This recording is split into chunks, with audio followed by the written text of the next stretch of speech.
பாலக்கோடு அருகே தனது சொத்தை தாய் மற்றும் தம்பி ஏமாற்றியதாகவும் தன் சாவுக்கு 3 பேர் காரணம் என வீடியோ வெளியிட்டு கட்டிட மேஸ்திரி தற்கொலை செய்து கொண்ட சம்பவம் பரபரப்பை ஏற்படுத்தியிருக்கிறது.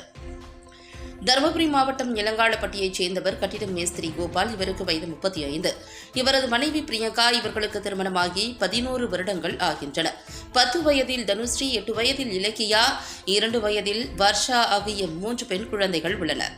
இவரது தந்தை கடந்த 10 வருடங்களுக்கு முன்பு இறந்துவிட்ட நிலையில் இவருக்கு சொந்தமான 8 ஏக்கர் நிலத்தில் கோபாலுக்கு 1.5 ஏக்கர் நிலம் பிரித்துக் கொடுத்துள்ளனர். ஆனால் பிரித்துக் கொடுத்த நிலத்தை நீண்ட காலமாக கிரயம் செய்து தராமல் இழுத்தடித்து வந்துள்ளனர்.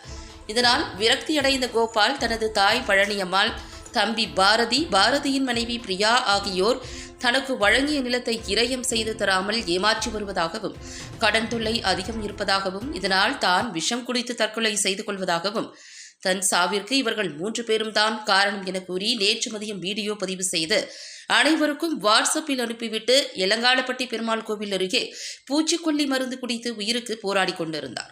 அப்போது அக்கம் பக்கத்தினர் இவரை மீட்டு பாலக்கோடு அரசு மருத்துவமனையில் சிகிச்சைக்காக சேர்த்தனர். மேல் சிகிச்சைக்காக கிருஷ்ணகிரி தனியார் மருத்துவமனையில் சேர்க்கப்பட்டவர் சிகிச்சை பலனின்றி உயிரிழந்தார். இச்சம்பவம் குறித்து பாலக்கோடு காவல்துறையினர் வழக்கு பதிவு செய்து விசாரித்து வருகின்றனர். இச்சம்பவம் அப்பகுதியில் பெரும் சோகத்தை ஏற்படுத்தியிருக்கிறது.